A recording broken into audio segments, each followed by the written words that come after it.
आज के इस मास्टर क्लास में हम सीखेंगे कि आप कुंडली देखकर बड़ी आसानी से बता सकते हो कि कौन सा ग्रह किस नक्षत्र में बैठा है और उस नक्षत्र का स्वामी कौन है।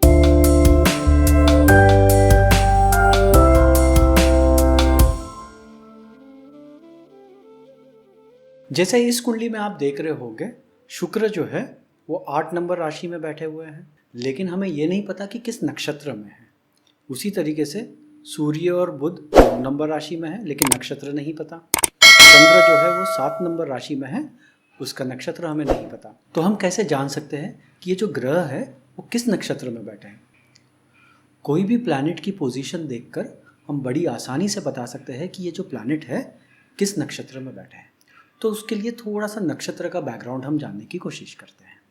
ये जो राशि चक्र आपके सामने है, इस राशि चक्र में आपको एक ऑरेंज लाइन दिख रही होगी। ये लाइन जो है आपको दिख रही होगी। इस राशि चक्र को हमने 3 हिस्सों में बांटा है, 1, 2 और ये 3। और ये 3 हिस्से जो बने हैं 120 डिग्री के बने हैं। और इन 3 हिस्सों में आप देखोगे कि 4 राशियाँ हैं, 1 2 3 4, 1 2 3 4 और 1 2 3 4। इस तरीके से 12 राशियों को 3 हिस्सों में बांटा गया है। अगर आप देखोगे, हर हिस्सों की पहली राशि जो है वो फायर एलिमेंट से स्टार्ट हो रही है। फायर एलिमेंट के बाद अर्थ एलिमेंट है, उसके बाद एयर एलिमेंट है, उसके बाद ये वाटर एलिमेंट है। तो 3 हिस्से में स्काई को बांटा गया है 120 डिग्री के। हर हिस्से में 4 राशियां हैं। पहली राशि जो है फायर एलिमेंट की है, दूसरी अर्थ एलिमेंट की है, तीसरी एयर एलिमेंट की है, चौथी वाटर एलिमेंट की है। और ये सीक्वेंस जो है और 2 बार रिपीट हो रहा है। मतलब तीन राशि जो है हमारे पास फायर एलिमेंट की है, 1 नंबर राशि, 5 नंबर राशि और 9 नंबर राशि। अर्थ एलिमेंट की 3 राशि है, 2 नंबर, 6 नंबर और 10 नंबर। एयर की 3, 7 और 11। वाटर की 4, 8 और 12। तो हमें ये जो एलिमेंट है राशियों की वो बहुत इम्पॉर्टेंट है। ये एलिमेंट के बेसिस पे आप वास्तु का भी एलिमेंटल बैलेंसिंग बड़ी आसानी से कर सकते हो, बहुत सटीक रिजल्ट आते हैं। कभी वीडियो में मैं उसके बारे में भी डिस्कस करूँगा। अगर आप देखोगे, जो फायर है, फायर के ऊपर सबसे पहले केतु लिखा हुआ है। जहाँ पे भी देखोगे फायर की राशियाँ है, सबसे पहले केतु लिखा हुआ है।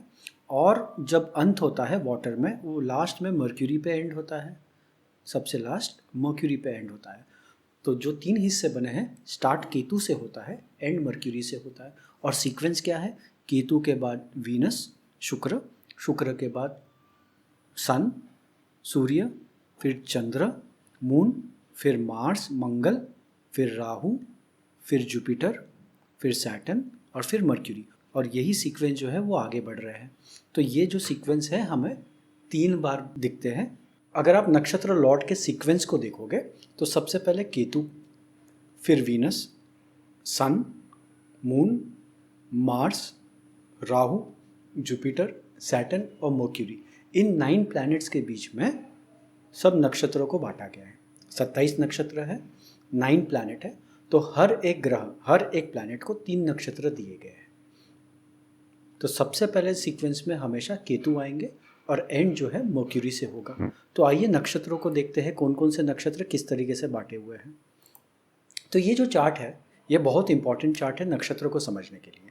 तो यहाँ पे अगर आप देखोगे तो ये नक्षत्र लॉर्ड है। और ये केतु के जो है ना 3 नक्षत्र कौन से? अश्विनी, मघा और मूला। अगर आप तीनों नक्षत्रों को देखोगे तो ये नक्षत्र नंबर 1 है, ये नक्षत्र नंबर 10 है। अगर हम इसका टोटल करेंगे तो 1 आएगा। 19 का 1 + 9 = 10 = 1, तो टोटल 1 आएगा। तो जो भी नक्षत्र का जो सीक्वेंस है, इसी सीक्वेंस में नक्षत्र होंगे 1 2 3 4 5 6 7 8 9 से 27। तो जो भी नक्षत्र का टोटल 1 आएगा उसका लॉर्ड जो है केतु है। जो भी नक्षत्र का टोटल 2 आएगा, जैसे 2 नंबर नक्षत्र भरनी है, 11 नंबर पूर्व फाल्गुनी है और 20 नंबर पूर्व आषाढ़ है। तो जिनका टोटल 2 आएगा वो नक्षत्र लॉर्ड वीनस हो गए। 3 जिनका आएगा टोटल, नक्षत्र लॉर्ड सन हो गए। 4 पे मून, 5 पे मार्स, 6 पे राहु, 7 पे जुपिटर, 8 पे सैटर्न और 9 पे मर्क्यूरी। ये याद रखना बहुत इंपॉर्टेंट है। सिंपल है, केतु से स्टार्ट होगा, फिर वीनस, फिर सन, फिर moon, Mars, Rahu, Jupiter, Saturn और मर्क्यूरी। ये सीक्वेंस याद रखना ज़रूरी है। ये सीक्वेंस एक बार याद हो गया तो बाकी नक्षत्र भी बहुत आसानी से याद हो जाएंगे। अभी हम इस कुंडली पे आते हैं। अब ये कुंडली पे मैंने जो मार्क किया था उसको एक बार डिलीट कर देता हूँ। अभी इस कुंडली पे हम कैसे देखें कि वीनस किस नक्षत्र में है। हमें पता है वीनस जो है वो 60 डिग्री के है, 8वीं राशि में बैठे हुए हैं, लेकिन नक्षत्र नहीं पता। तो अभी हम कैलकुलेशन करेंगे वीनस के नक्षत्र की। तो वीनस जो है ये 7 राशि को पार करके 8वीं राशि में 60 डिग्री के बैठे हुए हैं। तो हमें ये पता चल रहा है 7 राशियों को कंप्लीट कर लिया है वीनस ने, और वो 8वीं राशि में 60 डिग्री पे एंटर हुए, मतलब 7 राशि कंप्लीट 8वीं राशि में एंटर किए हैं। अब इस राशि चक्र पे हम फिर से आते हैं। राशि चक्र पे अगर हम देखेंगे तो 12 राशियाँ जो है एरीज से लेके पाइसिस तक, 12 राशि जो है वो 360 डिग्री में बटे हुए हैं। तो एक राशि जो है वो 30 डिग्री की है। अगर हम 360 डिग्री को 12 से डिवाइड करें तो एक राशि की डिग्री जो हमें मिलती है वो 30 डिग्री की राशि होती है। हमने क्या देखा, वीनस जो है वो 7 राशि कंप्लीट कर चुके हैं और 60 डिग्री पे है। तो वीनस की डिग्री क्या होगी, 7 इंटू 30, क्योंकि 7 राशि और 30 डिग्री की एक राशि होती है, प्लस 7 डिग्री 13 मिनट्स। तो अगर हम इसको राउंड ऑफ करते हैं, डिग्री को 13 मिनट्स को हटा देते हैं, तो 7 इंटू 30 इज 210 प्लस 7, तो वीनस जो है वो 217 डिग्री पे है। यहाँ पे हमें पता चल गया वीनस जो है 217 डिग्री पे है। अब हम फिर से राशि चक्र पे आते हैं। अब इस राशि चक्र पे अगर आप देखोगे तो टोटल जो है 27 नक्षत्र है। कितने नक्षत्र है, 27 नक्षत्र। और ये 27 नक्षत्र जो है 12 राशियों में बटे हैं। ये हर एक राशि में अगर आप देखोगे तो 3 नक्षत्र के इन्फ्लुएंस मिलेंगे आपको। तो राशि होती है, राशियों में नक्षत्र होते हैं, तो एक राशि में 3 नक्षत्र के इन्फ्लुएंस दिखेंगे। पद अलग अलग हो सकते हैं, ठीक है। तो हमें क्या पता है 360 डिग्री में ये 27 जो है नक्षत्र बटे हुए हैं। तो एक नक्षत्र जो है 13 डिग्री 20 मिनट के हैं। अब इस 13 डिग्री 20 मिनट को अगर हम डिग्रीज में कन्वर्ट करें तो 13.33 डिग्रीज मिलता है हमें। तो हमें पता है एक नक्षत्र जो है 13.33 डिग्री का है। क्लियर। अभी हम क्या करेंगे, यहाँ पे जाएंगे। अब 217 डिग्री जो वीनस की है उसको हम सीधा डिवाइड करेंगे 13.33 से। अब मैं एक एक्सेल ओपन कर लेता हूँ। इस एक्सेल में हम कैलकुलेशन करेंगे और उस कैलकुलेशन के हिसाब से हम चेक करेंगे कि वीनस जो है किस नक्षत्र में है। अभी मैंने एक एक्सेल ले लिया है। अब इस एक्सेल में हम एक बेसिक कैलकुलेशन करेंगे, ठीक है। तो यहाँ पे डिग्री ऑफ प्लैनेट, आप एक्सेल नहीं कैलकुलेटर से भी आसानी से कैलकुलेट कर सकते हो। मैं सिर्फ आपको समझाने के लिए इस एक्सेल को यूज़ कर रहा हूँ। Degree of planet and degree पर नक्षत्र, ठीक है। वीनस जो है 217 डिग्री पे है और हमें 13.33 से उसको डिवाइड करना है। तो 217 डिवाइड बाय 13.33, तो हमें क्या मिला 16.27 हमारा आंसर आ रहा है। तो हमें क्या मिला 16.27, ठीक है। अब ये पता चल रहा है वीनस जो है 16 नक्षत्र कंप्लीट करके 17वें नक्षत्र में एंटर कर चुके हैं, क्योंकि 0.27 मतलब 16 नक्षत्र कंप्लीट करके आगे बढ़ चुके हैं। अब हम हमारे नक्षत्र के शीट पे आएंगे और देखेंगे 17वां नक्षत्र कौन सा है। तो यहाँ पे हम देखते हैं 17वां नक्षत्र अनुराधा है और 7 + 1 + 7 = 8। सैटर्न उसका नक्षत्र लॉर्ड है, 8 है सैटर्न नक्षत्र लॉर्ड है। तो हम वेरीफाई करते हैं क्या वीनस अनुराधा नक्षत्र में है क्या। तो यहाँ पे देखिए वीनस जो है स्कॉर्पियो में है, अनुराधा नक्षत्र में, और सैटर्न जो है इसका नक्षत्र लॉर्ड है। तो बड़ी आसानी से हमें पता चल गया कि वीनस किस नक्षत्र में है। अभी हम उसी तरीके से मंगल किस नक्षत्र में है उसका कैलकुलेशन करेंगे। तो मैं ये सबको इरेज कर देता हूँ और फिर से ये कैलकुलेशन हम करेंगे।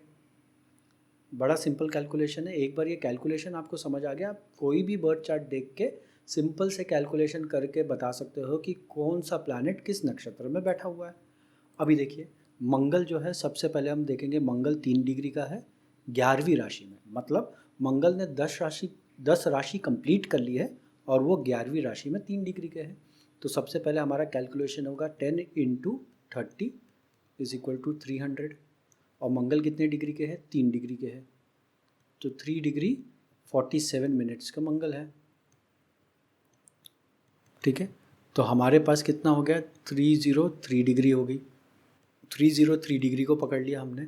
अब 303 डिग्री को क्या करना है? 303 डिग्री को 13.33 से डिवाइड करना है। सिंपल है, तो अब 13.33 से डिवाइड करेंगे तो मार्स का जो नक्षत्र है, मार्स की जो हमारे पास डिग्री है,